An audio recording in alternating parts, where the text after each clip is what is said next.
Expect the best used car deals guaranteed. Visit arnoldclark.com.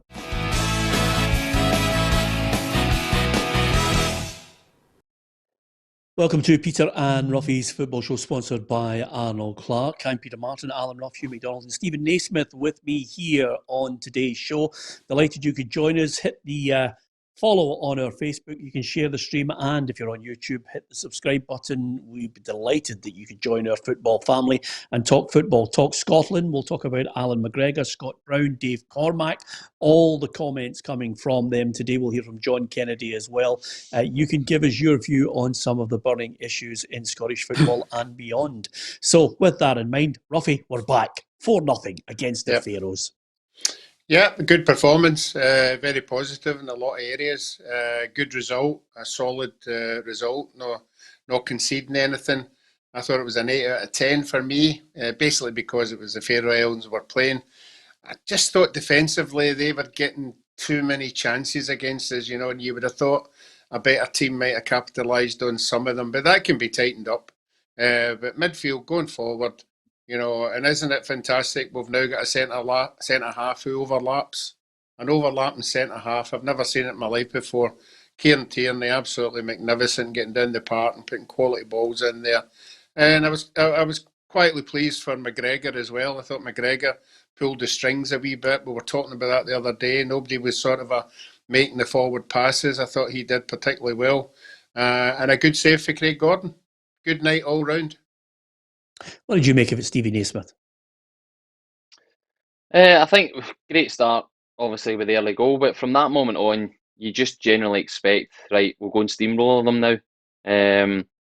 But international level, even these much smaller countries, the minimum they've got is they're well organised, they're well drilled, so you still need to be professional, move the ball quickly, and I think as the game grew on, I don't think the travel helped beforehand, but then once we get the second and third, you could see the boys had the sense to kind of go and the feeling they wanted to get involved in attacks and get a goal for themselves. Again, Tierney stand out. Him and Robbo, I think you've got to give Robbo a lot of credit because he's seen how what Kieran was doing was working.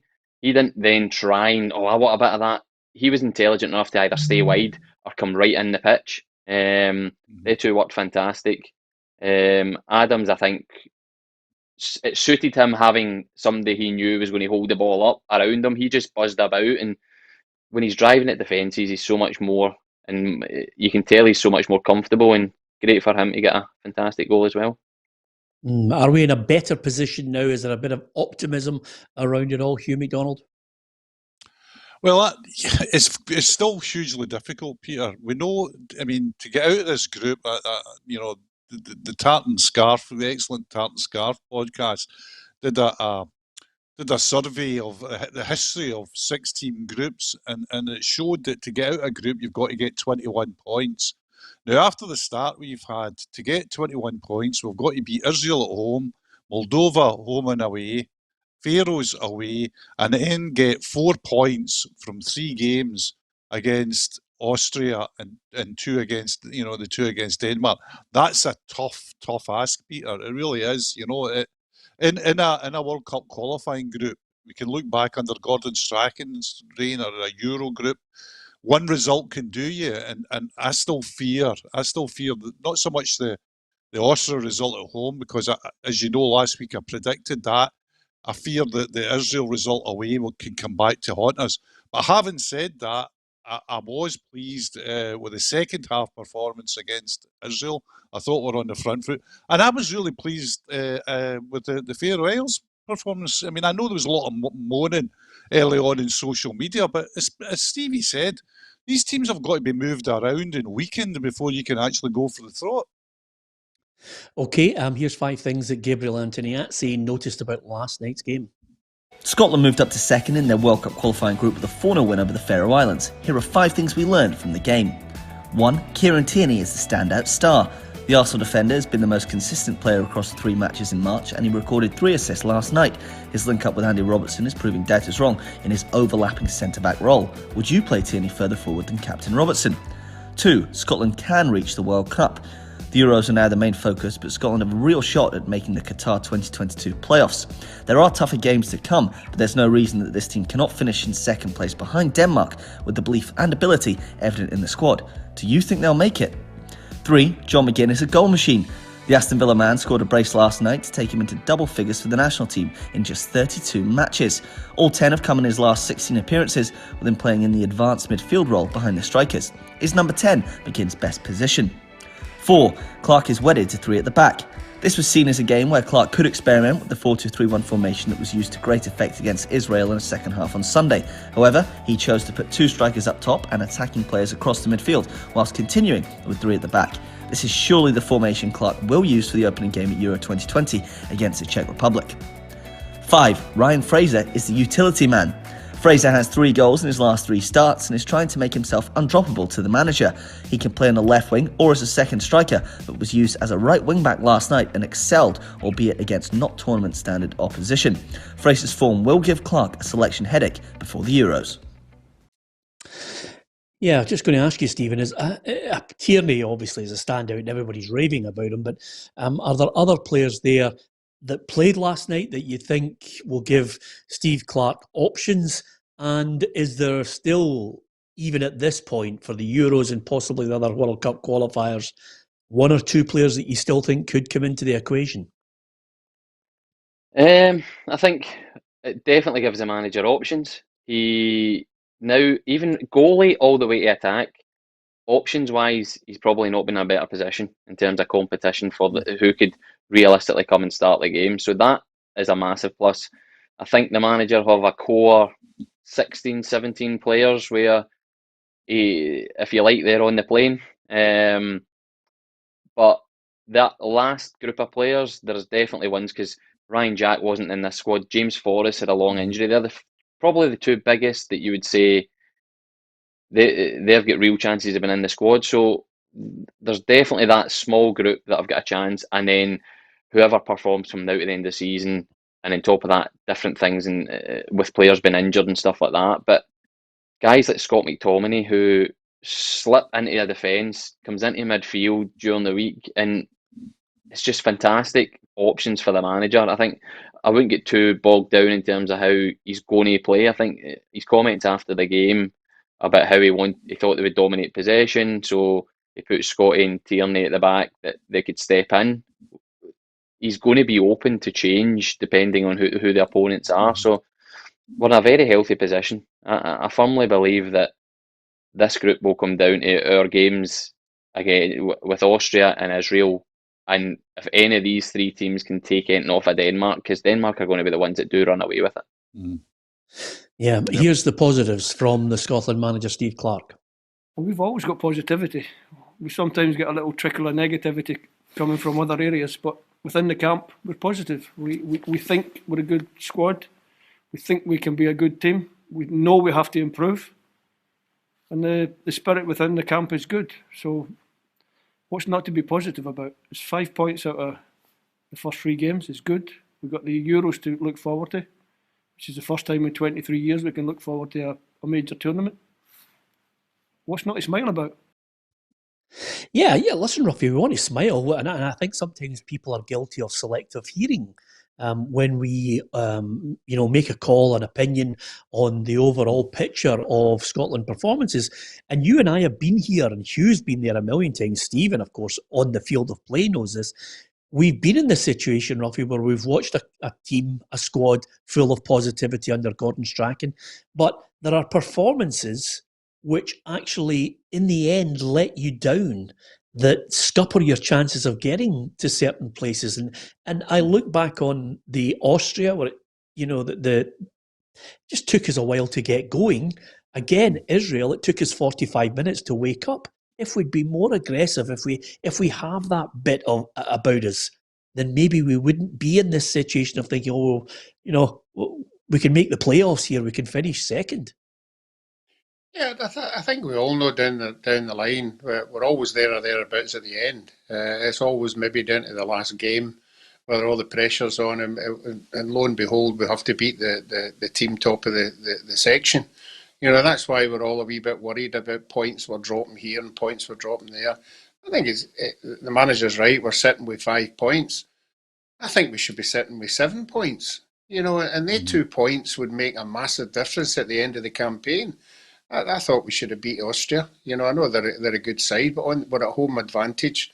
And I thought we were chasing the game a wee bit. But that 2 points against them would go a long, long way to make it a lot better for us later on. The same as the Israel game as well. I think the draw was probably the right result, but I think again, if we'd played to our strength, we could have maybe nicked that one as well. So all these points that were the draws that we're dropping are going to be costly at the end of the day. And it's good where we are. I'm just quite happy where we are getting into the Euros, getting into a massive competition. Positive is a massive thing when everybody's all heading in the right direction. I think that's good for the squad and good for the manager. But he knows we've got Denmark away and Austria away. That to me, they're the 2 big ones in this competition for the World Cup. Yeah, Tierney, star man, and even John McGinn, who bagged a couple, is well aware of how good the Arsenal defender is. I think we're lucky as a country to have so many good players in wide areas. The manager stressed tonight that if I could just cheat in that wee half position and try and get in the box, the quality would come. And we've watched Kieran do it all season with Arsenal. They're definitely sitting up and taking notice of him, but we've known all along the quality he brings, and puts one on a plate for me for the first one and right in a napper for the second one. I like that attitude, Stephen. You know only too well. Cheat in that wee position, that wee half position, waiting where nobody picks you up. Yeah, that's every player in that position. That's it. That's the main aim, is to find the pockets of space. But I think he's not doing himself credit for the first one. As he actually makes the defenders do all the hard work, but dropping back into their own 6-yard box. The easiest thing as a forward to do is to rush in the box and just try and get on the end of it, whereas he just literally doesn't move. He takes 2 steps forward, knowing the cutback's coming, and then he's got a calm finish. But no, it's for me, that's John's best position. He's got the freedom that as a manager, you're guaranteed he will work and give 100%. So the defensive side of it, you're not overly worried that he'll not get back in and get on their deepest midfielder. And on the flip of that, he's got the freedom to roam about. He's got the energy to do it, and it's infectious. He drives the team forward, and his goal record's phenomenal in an international jersey. I still think we need to solve the back three, Hugh. That's my real concern. Not my only concern, because Che Adams has been, a breath of fresh air for us. It gives us another option.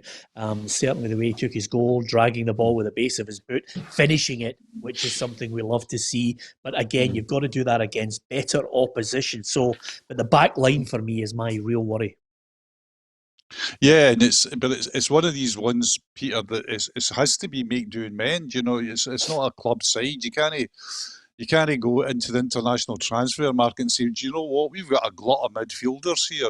We've got really good midfielders that can't get in the squad, like Billy Gilmore and David Turnbull. Can we sell you some of them and get a decent centre half? No, it's just you're in the position of you've got what you've got, and you've that terrible saying that the modern people is what it is. You've just got to make do and mend. And Stephen Clarke's been really inventive about doing that. Putting McTominay back there, playing Kieran Tierney on the left side of a centre back pairing and a forward. He has been inventive. He has been looking at it. He brought Jack Henry in as well to have a look at that as well. So, anything that we know or suspect is a deficiency, you can bet your bottom dollar that Steve Clarke knows it's a deficiency, and he's going to set out work it. For me, I know why he plays McTominay in a back three. I know why. I like the back four, and I like McTominay moved into midfield, particularly for big games. I just think McTominay is so much the best technical player in the team. Tierney's fantastic. We're blessed with really good players, but McTominay at times, he just looks a complete, elite, player. The way he uses ball and the way he does things, Peter, that people will say, why? It's a bit like Steve Davis at Rangers. People will say, well, why are you sort of eulogising this guy? He's only hitting the ball 15 yards, or he's only hitting the ball there. Just watch every time he does it. Every ball is the correct pass. Every ball's at the correct pace to the correct guy, and he just does it like a metronome, and that's a real baller, I think. But yeah, I think the back line is going to be what Steve Clarke's going to be rubbing his chin over coming up to the Euros and beyond, and I think he will switch between a 3 and a 4, dependent on the quality of the opposition. Yeah, there is another deficiency which Steve Clarke has alluded to after the match, which is, of course, with these big games coming up, it would be nice to have some fans. I think there's elections coming up, isn't there? I think there might be some good news just before that. So obviously we're hopeful we want supporters in. So it'd be great to get supporters in the stadium. Obviously, realistically, it's not going to be a full house, but if we can get some of the Tartan Army in, they'll make enough noise. Yeah, absolutely. We'd love to get fans in. There's good news, Roughie, which I hope you're going to wish James Docherty all the best, because he's just posted a message on here to say that his wife, Elizabeth, has just had twins. So that's another 2 members of the Tartan Army have been born, Roughie, which is absolutely fantastic. It, of course, ends any chance that James has of getting out to play 5-a-sides or anything else, Roughie. His games with his mates and any kind of curricular activities are gone with twins, Roughie. Yeah, well, obviously I've never had that dilemma, but I'm sure he'll be absolutely over the moon with what's happening. I think at this moment in time, football's the furthest from his mind, but I'm sure he'll get back as quick as possible. Yeah, absolutely. That's Roughie being really nice to you, James, and saying it's all over for the next couple of years. The spare pint money is going to be spent on 2 sets of clothes, so they look identical and one doesn't feel left out. Anyway, now, apart from anything else, yep, a lot of positives, and off we go, get ready for the likes of the Czech Republic. Are you in a positive mood about it? Give us your thoughts on the Scotland performance. Just one little thing, Roughie. Craig Gordon did make a fantastic save last night. You're a keeper of distinction from Scotland days of old. It's good that I think we've got Gordon in there as well, and David Marshall, 2 good goalies. Yeah, I think there's 3 good goalkeepers in there just now. It's as Stevie said, it's a great choice to have so many midfielders and many strikers available. It certainly is with goalkeepers as well, but I don't think you want your goalkeepers chopping and changing. You have to decide who is the number 1, and the number 1 has to play the games. And Craig Gordon has done his harm, no harm at all. I think the save he had was replica of the save that Marshall had to make last week in Israel. And I just think Craig's got a presence in there, and he just makes the saves, and that's what you want for a goalkeeper, to make the right saves at the right time. That save he had last night, it could have been 1 each, which might have put a different aspect on the game. It might have been a wee bit harder for us, but he made the save, and we went on to win the game quite comfortably. Yeah, absolutely. Here's the table. Looking at it, Hugh, I think as Stevens mentioned, Roughie's mentioned it, you look at it, we're in second place. It could have been so much better with the points that we've let slip away. But suddenly, we're in a good place. How would you view that group table? And of course, do you want Denmark to run away with it? Yeah, Denmark will run away with it. It doesn't. I mean, I watched them. I've watched both. Watched 2 of their games in the group. The 90 minutes to the games, and this is a really good side. Denmark are a side that not only would expect to get to the World Cup, but we're looking to qualify from a group in the finals. That's how good they are. They're not going to win tournaments or even, I wouldn't have thought, progress far in the knockout stage. But they would be looking to get out a group in the finals, Peter. They've got real quality in that team. I think Braithwaite and Eriksson, obviously, are they're star names, but there's real strength throughout the team. Youngsters, Kaya at the back's a very good player as well. So they'll be pretty confident to run away. I really hope they run away with it as well, Peter, because I'm convinced from the day and hour it was drawn it would be going for second place. And if they draw away, you sort of run away with it, as we suspect.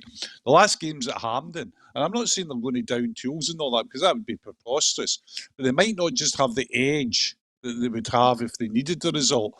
Now, we'll go into that game. I can't see any other way of going into that game without us needing something from it, Peter. So going in against a Denmark team, home and hose, might be good for us. I still think it's hugely difficult for the reasons I outlined earlier. Not impossible, but still hugely difficult, because although Austria get beat very comfortably by Denmark, I think Austria are a more than decent side, and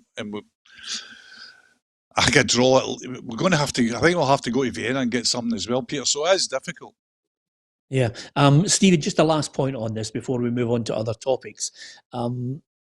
Steve Clarke has had players that have come in and have emerged and given him options. Do you see this squad the way it's looking at the moment? Can you see it getting better? Are we going to get better as a squad because these players will get more and more games? Are we going to get back to maybe a standard where we're maybe not wondering whether we can qualify? We're maybe looking and thinking, we'll definitely do it this time and the next time and the next time. I definitely think the squad will get better, yes, without a shadow of a doubt. In terms of where the then country sees us going into every campaign, 3 players, I'd say, over the last 18 months who have had moves or have established themselves in the first team, but are now becoming leaders within their squads. Scott McTominay at Man United is now seen as a guy who drives the team forward, who's every big game they play, he will be playing in. Kieran Tierney goes down to Arsenal and has a tough time with injury, tough time with an uncertainty at a club. Again, since Arteta's come in, he's been the biggest shining light. People are calling for him to be captain. And that's solely because he does everything professionally and he leads by example. And then John McGinn goes down to Aston Villa, gets him promoted, and then is the heart of a midfield who can go in box to box, get involved, score goals, and again is a leading player within that squad. So that's 3. You've then got Allan McGregor, who's at one of the biggest clubs in Scotland and everything that comes with that. So these guys are only over the next course of the next year going to be comfortable in that environment of pressure, and I can only see us improving campaign on campaign in recent times coming. Okay, here's how the Scotland results actually blended into the other home nations. Wales, of course, the night before with that win over the Czech Republic. England with a 2-1 win over Poland. And Northern Ireland with a 0-0 against Bulgaria, but a 126th cap for Steven Davis. So well done to your old mucker, because that is a fantastic record. He's now level, Steven, with Marek Hamsik and Paolo Maldini. That's good company. Great company. And to be fair, Dave was just the most understated guy ever. He just goes about his business, does his job, and everybody's drooling in awe of how he does things. How Hugh said earlier, he just makes everything look very easy. Yeah, absolutely. And well done to Steven Davis, great lad. And of course, one more cap, and he'd be level with Luis Figo. I'm sure that would bring a blush to his cheeks. But nevertheless, star man, and still got a few years in him, according to Ian Barraclough, the Northern Ireland manager. He's just complaining everybody's trying to retire him. From international football, we're going to move on because Scott Brown was talking today about, obviously, that big move to Aberdeen, which is coming at the start of next season. He'll be wearing the red and white. And if he's playing in an Aberdeen jersey and Steven Naismith's Hearts are up there in the Premiership, they'll be able to lock horns in games. two similar characters who don't like to lose. That's absolutely fine. I can't wait for the first tackle. Anyway, apart from anything else, I think Scott Brown explained, first of all, why he made this decision and didn't want to see who the Celtic boss was going to be. It was a hard situation now because it would have to be sit and wait to the end of the season, see who comes in. And for me to have that fresh start with somebody that I know, I trust and I respect fully, and maybe sitting in a Celtic to the end of the season, not sure what to do or who's coming in, I think that kind of played on my mind as well. For me, it's just about being part of that coaching staff as well. For me to learn as much as I can underneath Steven and work towards my goal as being a coach, being a manager one day down the line. Well, I mean, everybody thinks he'll be back at Celtic one day, but he's got a job to do. I don't think he has to win over too many of the doubters up in Aberdeen, and I don't mean they're doubting him for his playing ability, Roughie.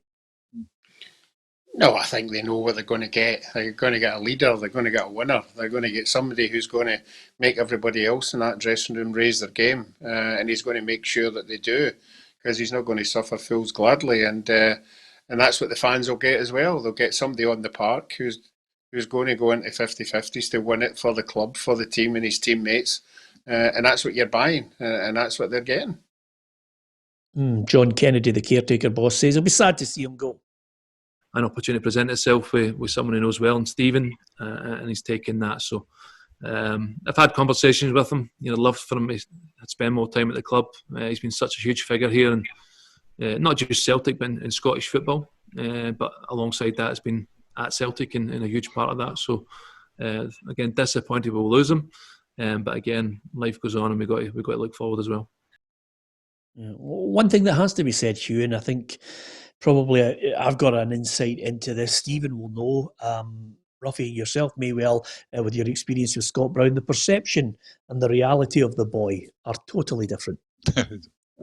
Yeah, but that's that you could write a thesis about that, Peter, and not only just in professional football, but just in football generally. It's like the wee boy in accounts, Peter, wee Clive in accounts, who's the nicest person ever, never forgets his wife's birthday, always says hello to you in the corridor, and then you play fives about it, and he does your tibia and fibula, and you're lying at the bottom of a gym. You're lying at the bottom of a gym hall in Saltcoats with the siren going in the distance and saying, whatever happened to wee Clive there, And in professional football generally is filled with these people. I know Steven is laughing at this, but he's recognising this. Because, see, in professional football, see if you're not in 100%. See, nowadays, you're completely found out. You'll be completely found out at the very top level. If you've got any aspirations to being a really top player, you've got to have that real... and it's aggression, and it's mental aggression. It's not just like physical aggression. It's everything matters. Every moment matters. Every tackle, every shy, every refereeing decision, and that's what Scott Brown's all about. And I've known you've done the same, Peter. The amount of times we've gone and interviewed players, and I'm never surprised by it now. I'm too old now to be surprised. I've done it so many times. You walk away, you go, that guy what a lovely guy, intelligent, reflective, talking about, this and how he wants to do this in his life. And then, on Saturday you turn up and you watch him, you go, oh my God, that's the same guy, So on the Scott Brown thing, Scott Brown's like that. I mean, I think if anybody who, within Celtic, talks about Scott Brown, I think this is always a good thing, Peter. See if you talk to anybody around about the charity arm, the foundation, which is a big part of Celtic. If you talk to anybody there, Scott Brown's loved. I mean, not just praised or liked, he's loved, amongst the staff in the ground as well. So he's obviously got that character. And the Aberdeen thing as well, Peter. See, once he goes up there, see fans, Steven will know this as well, playing for so many groups of fans. See if you're a trier, you're a long way there with a fan. A fan, that's the minimum requirement. See if a fan says, listen, he's given all for a shot, they'll forgive a past. They will. And one thing you're going to get with Scott Brown, I don't know how he's going to play with Aberdeen. Nobody does. He's 35. Legs are getting on. But I'll tell you one thing I do know, 100% every week. Yeah, and with that in mind, dare I say it, Steven, and I think I'll just quickly mention that I think got a slight technical hitch with our YouTube, our Facebook. Hopefully it gets back up to speed. You're back on shortly. With that in mind, Steven, you more than anyone know exactly what we're talking about there, the perception and the reality. But what... Playing with Scott Brown at international level, did you have a perception and then you get to know him as a player? Because playing against someone is different and then you suddenly realise what you're playing with. It was more probably in the youth teams. You see Brownie, and he was that fiery character and always winding defenders up when you're in the under-18s and things like that. But when you get into the first teams, we went through Scotland youth teams and played with each other, so you do have a very good understanding of each other. But the biggest thing with Bruni was, especially in the national team, every game you're going and you're just getting ready to go and out the dressing room into the tunnel, you know that he is going to bring that energy alone.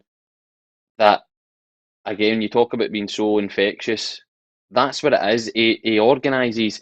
He's got a great ability over the years to close people down and hound them and then come away with the ball, which you want to play in a team that's got the ball and is on the front foot, and he was the one that always started that.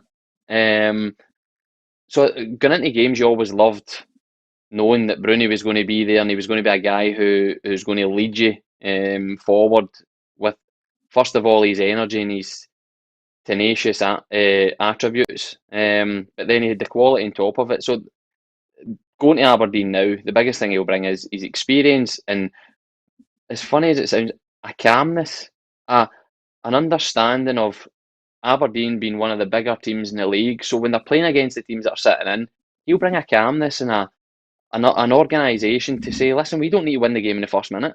If it takes us 60, 70, 80 minutes to get the win, then we'll do that. But this is how we go about doing it. This is what the things that he'll bring are the biggest attributes, I think, for Aberdeen. Yeah, absolutely. As far as Scott Brown himself, I think the only disappointment that the Celtic captain has is that he won't get a chance after all these seasons, 14 seasons, to say goodbye to the fans. I've had 14 fantastic years at this club, and I've enjoyed every single moment of it. Even some when we've been getting beat as well, but you take that in your stride, and as I say, it's been a wonderful career for myself. I've enjoyed the moments with the fans, and it's just a pity that I can't share the last 5 or 6 games with the fans and see them in the stadium, because they've been a part of my journey as much as I've been a part of theirs. So it's been great.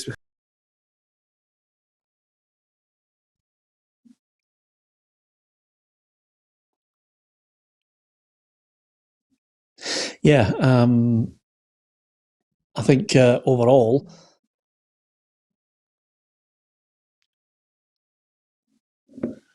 I think Peter's doing that ventriloquist thing.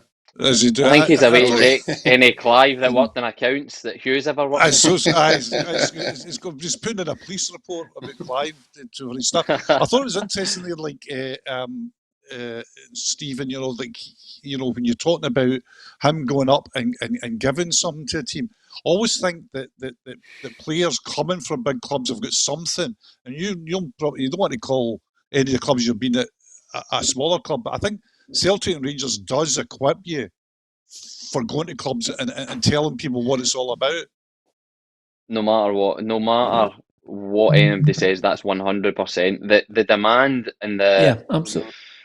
The demand and the kind of unforgiving nature of playing for the old firm, I would say, is rivaled in only a handful of clubs around the world. Because a draw is not good enough. So that, if you can get through that and be a success at these clubs, you've got that in your armoury for any other experience at most other clubs you're going to play with. And that, again, is the thing, because there'll be a big demand at Aberdeen. Clubs, the fans at Aberdeen will expect them to easily be in third, challenging for second and challenging the old firm. That doesn't come easy. You need the experience to guide you through that, and that's what I was kind of meaning by what Bruni will bring to Aberdeen. Because seeing your experience, see when you went down to see Everton, huge club, absolutely huge club, did you feel in terms of outside pressure? I mean, you'd still have the internal pressure. We know that to be a top footballer, you've got to be self-motivated. But did you think, it's a wee bit less outside noise than there was when I was up the road? The Everton fans are again demanding. The biggest thing I noticed when I went down was very early on we went away and played Aston Villa away, and we drew the game. We were down 2-0. We ended up coming back and drawing, and then we get back in the changing room and on the bus, and the team talk after, and the way the squad dealt with it, getting back on the bus and travelling up the road, was much of a that's okay. It's fine. We can deal with that. That's fine. We'll move on. It was a decent performance. That was the biggest thing that struck me. Like, I'm sitting in the change room fuming that we've no won, and that again is what coming back to the old firm. You go to every game and it's a must win. So that took a bit of getting used to when I went down south, because the quality of player and stuff like that was much bigger at Everton, but the demand that's put on you as a player individually to get wins, I would say, was higher at the Old Firm. And the other thing as well, Hugh, as well, in every club, there's somebody in that dressing room that sets the standard that you've got to get to. There's somebody in that dressing room walking about, isn't he happy with anything? And they're the ones that drive everybody else on. No, whether it's a Graham Souness or a Terry Butcher or whoever, there's always somebody in that dressing room that's going to be growling at everybody. And the growl is a growl of success, and he just drags everybody with him. And I think most clubs have got them. Yeah. I'm just wondering if Peter's back there. You back, Peter? He's still doing his. That's it. Again, that's the thing with Bruni. Bruni going to Aberdeen isn't going for the money. They've enticed him with the opportunity to coach, and what Aberdeen get in return is that leadership.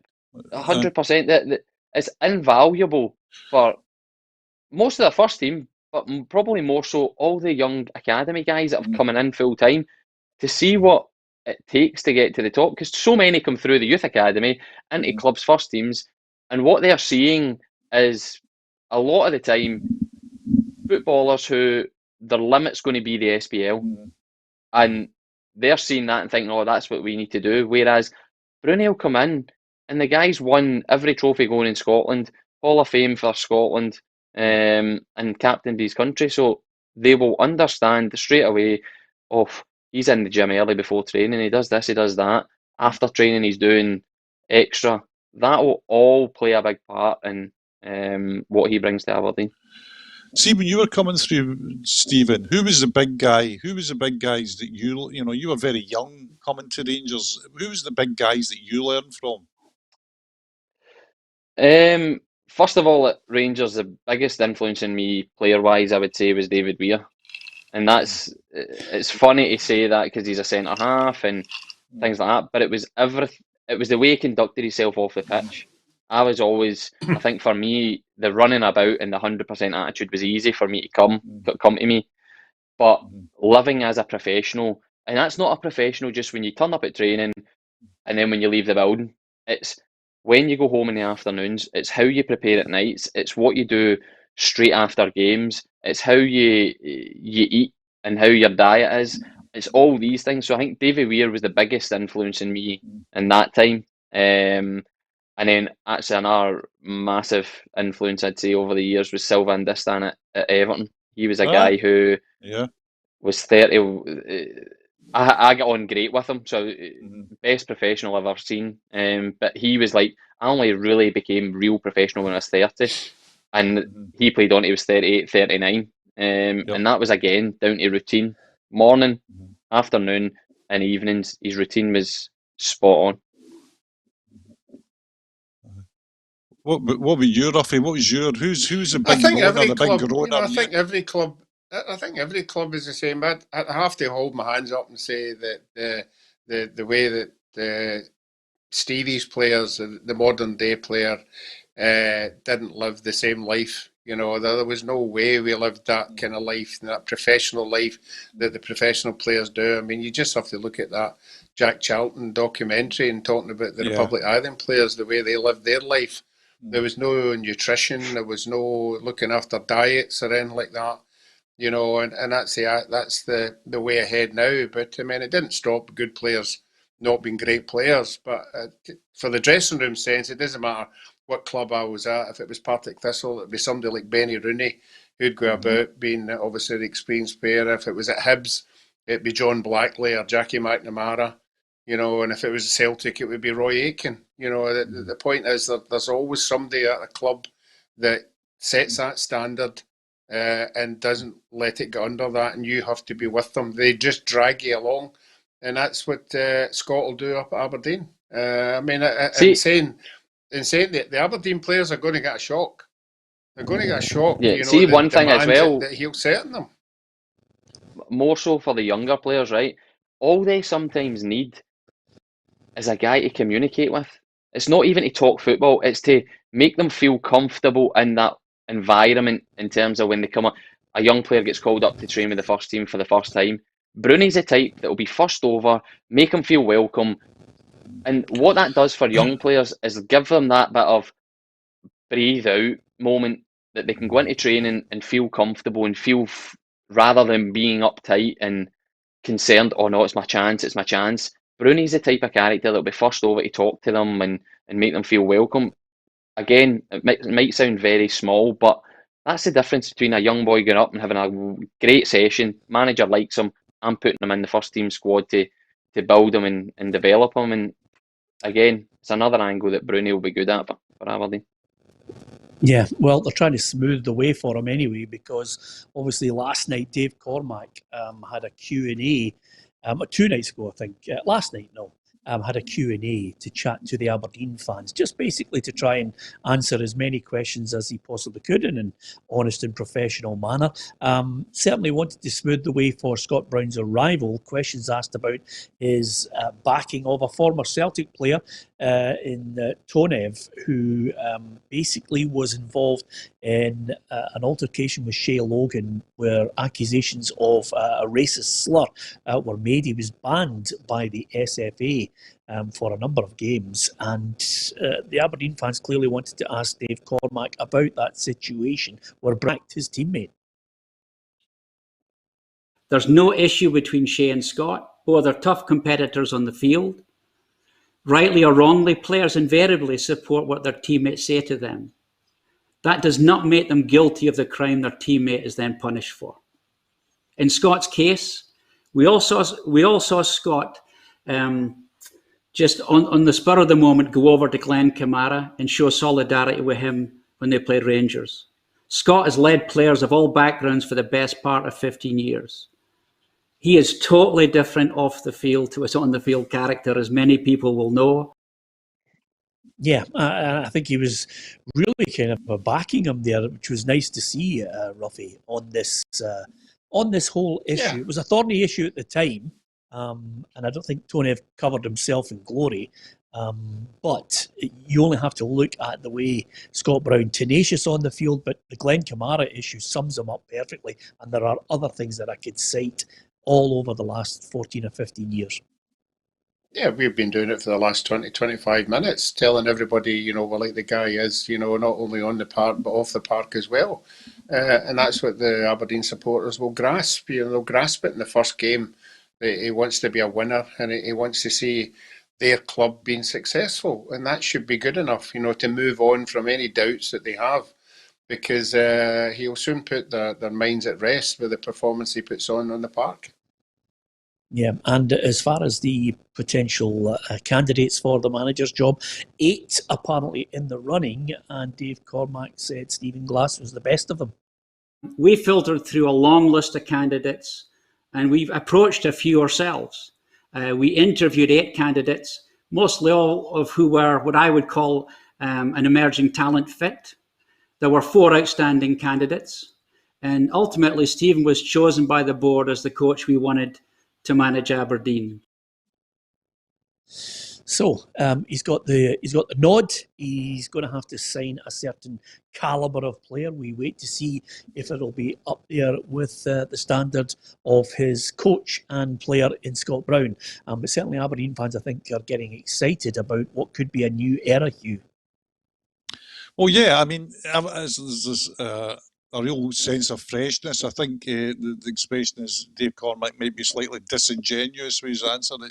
It seems that the Stephen Glass appointment has been signalled from quite a long distance away, certainly before this interview process started, but all will be proved right or wrong. I feel, you know, any judgments on Stephen Glass have to be, you know, reserved till, you know, the games start. I noticed there's been some pessimism or some cynicism about it expressed already, but I don't share that. I think young coaches should be given a chance. I think it's Aberdeen have already obviously spotted something in him. I think it's a nice freshness about it, a nice clean slate. He's got good assistance. It's a strong club as well, Peter. We talk about how it's been a club in probably turmoil since the start of the year with the poor results. But it's a really good, strong club, a strong support who came out and backed them during COVID with season tickets. They've got the training centre to come. They are undoubtedly the third force in Scotland, and they should have targets. They should have targets of getting a cup here or there, progressing into Europa League stages, filling out the stadium, the way Hearts will when football restarts as well. So they should be going down that road as well. I agree with you, Pierre. I think it's an exciting time for the club.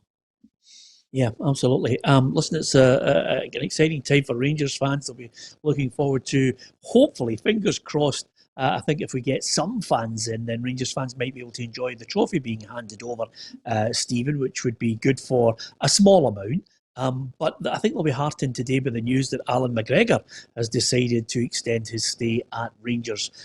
This will be his 13th season at Rangers in 2 spells. But it's a 1-year deal to 2022. I don't think anybody will begrudge him in Scottish football.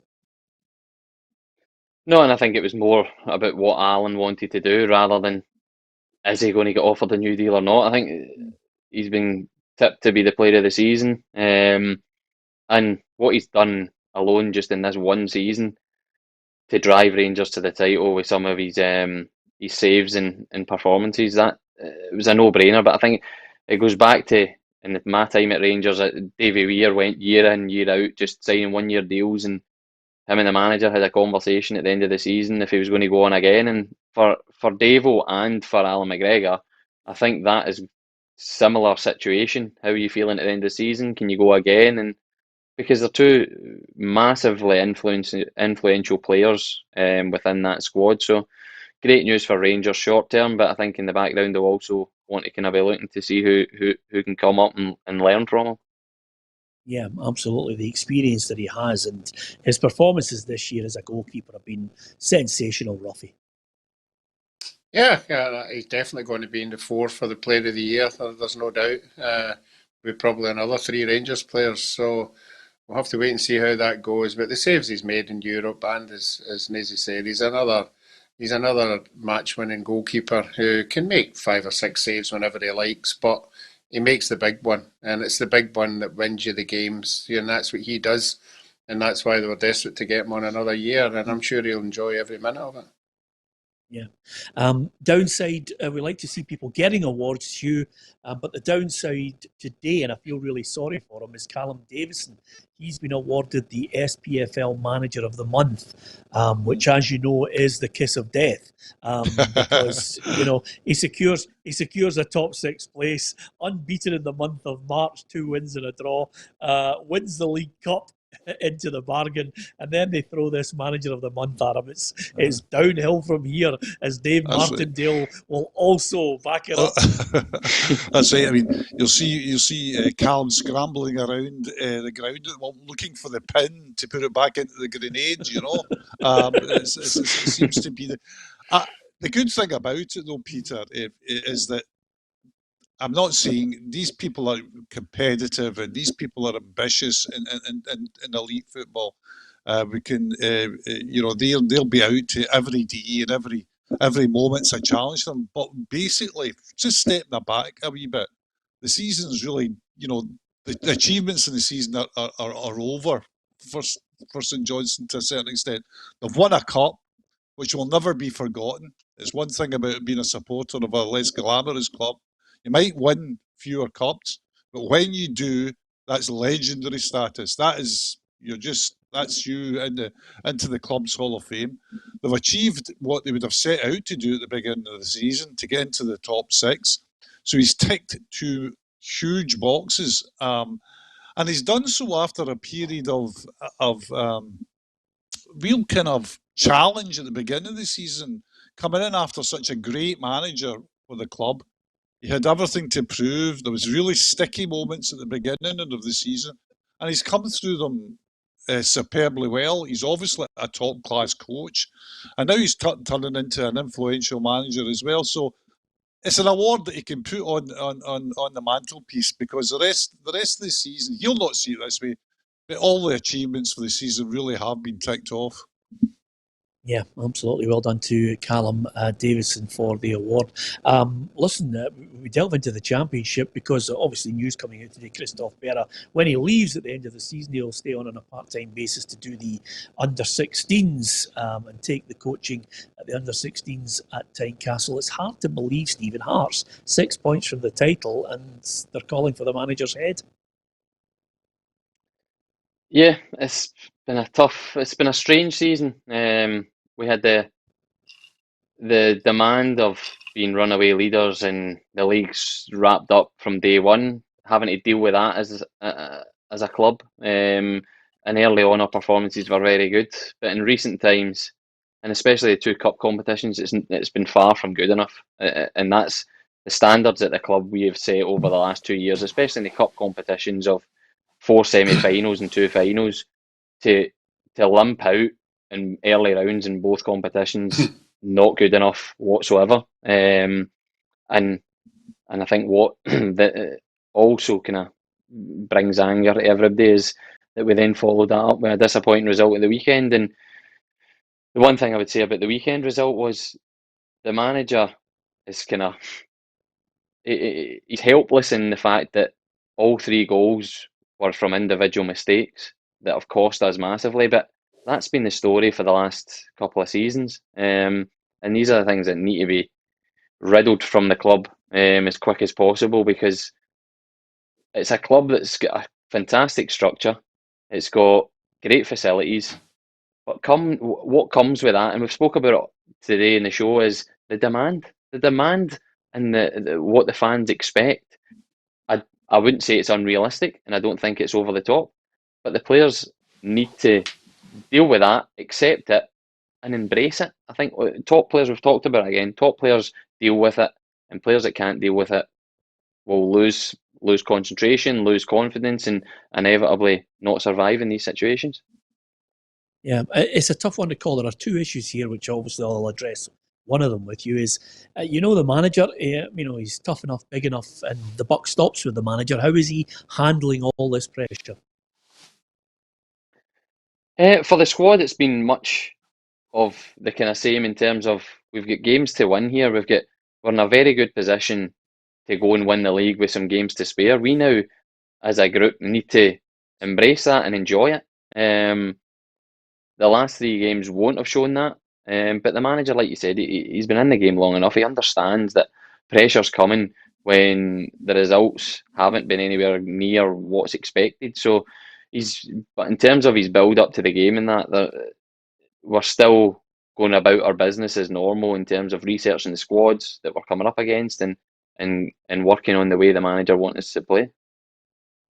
And the downside of all this, Roughie, is the last thing you want to see, and it's something which is, I think, rearing its ugly head time and time again, right across this country and right across football, is the conduct of some supporters. Because the last thing Anne Budge wants to see is people outside her home, people putting up banners, which I think leave a lot to be desired.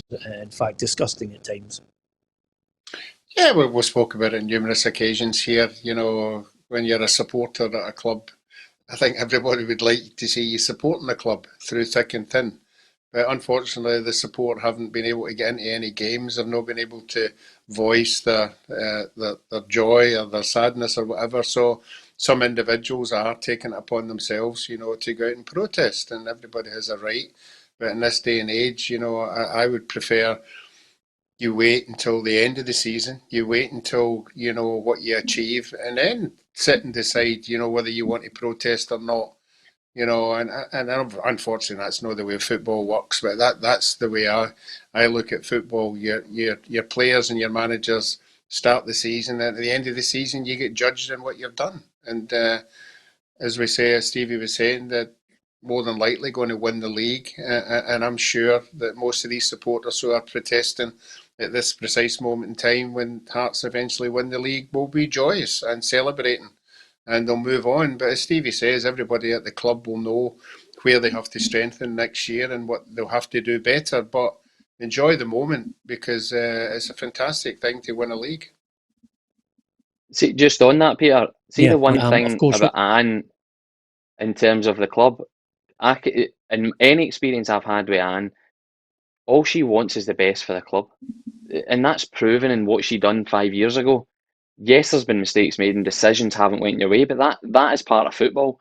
But for Anne herself, she wants the club to be sustainable on herself and let the fans have a massive part of that. In these tough times, it's like the frustrations boil over, but all Anne wants is for a successful Hearts to be there. That is her biggest goal in all of this.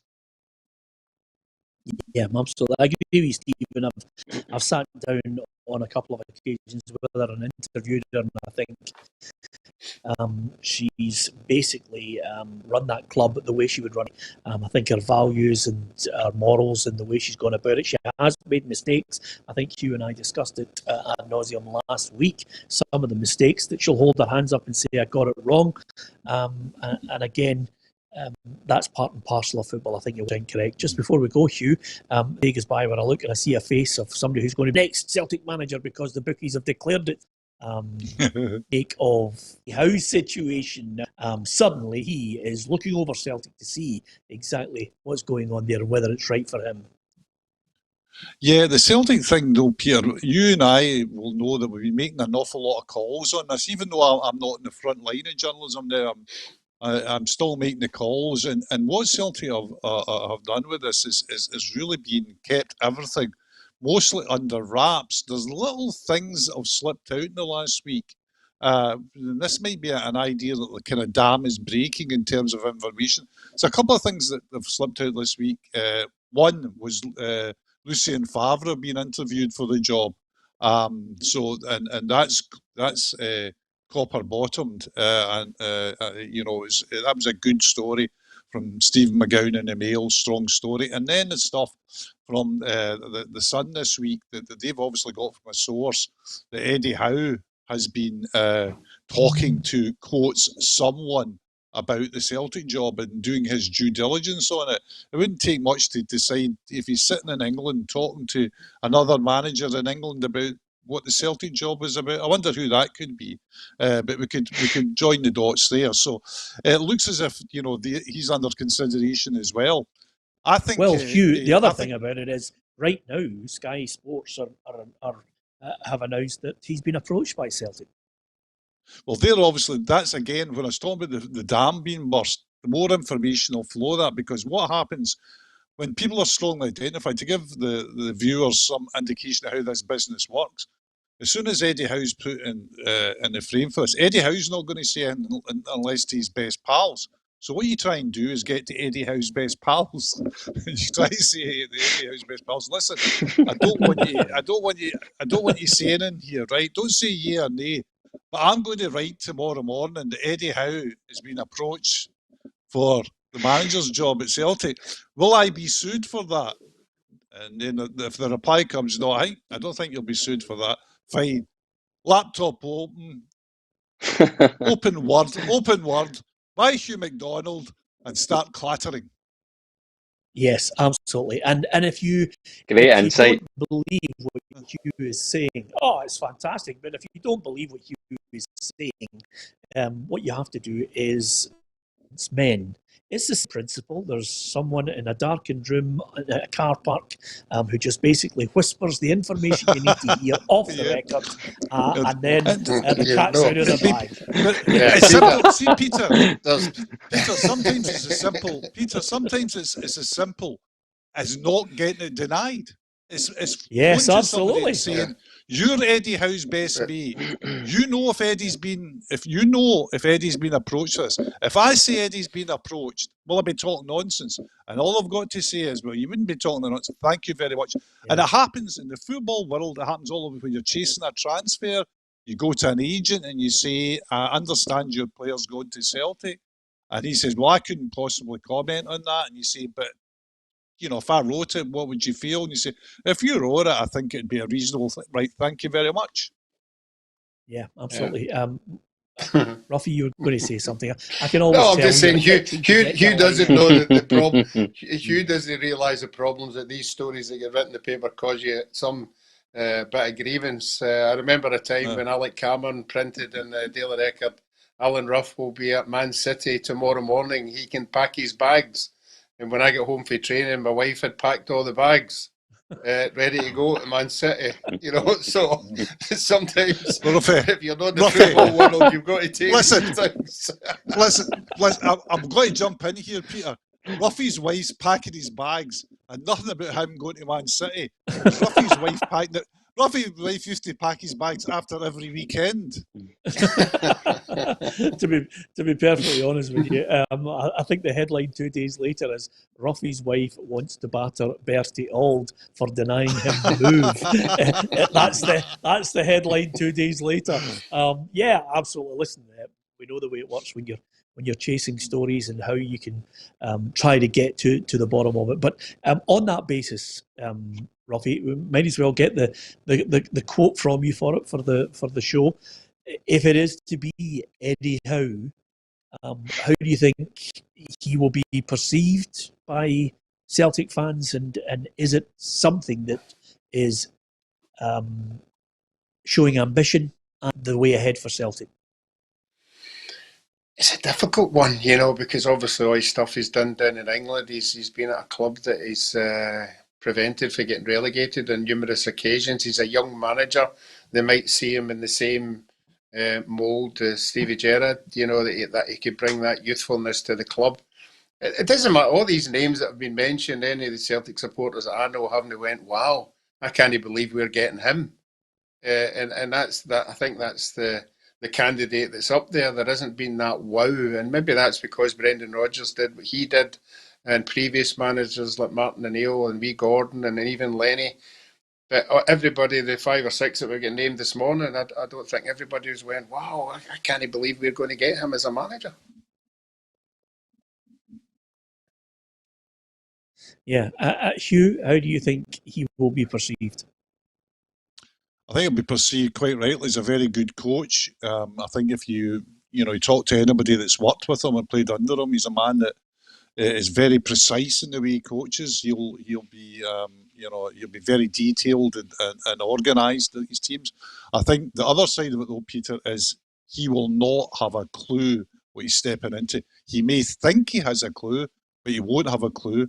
The theme of this show has been unwittingly pressure and how to deal with it. I remember Gordon Strachan in his early days at Celtic, talking to him, walking towards press conferences, etc. Gordon had a good idea about Scottish football. Remember, he was one of the greats of domestic football. So he had a good idea of what he was walking into, and he said, I didn't realise what I was walking into.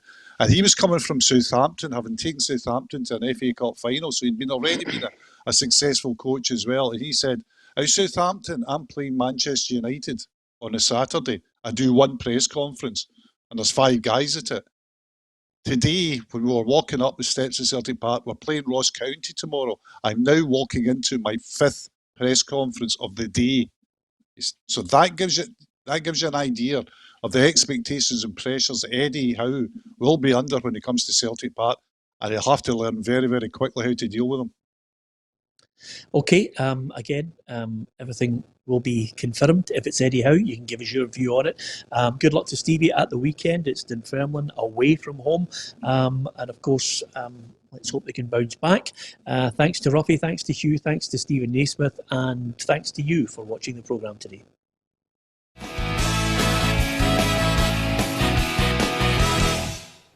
Expect the best used car deals guaranteed. Visit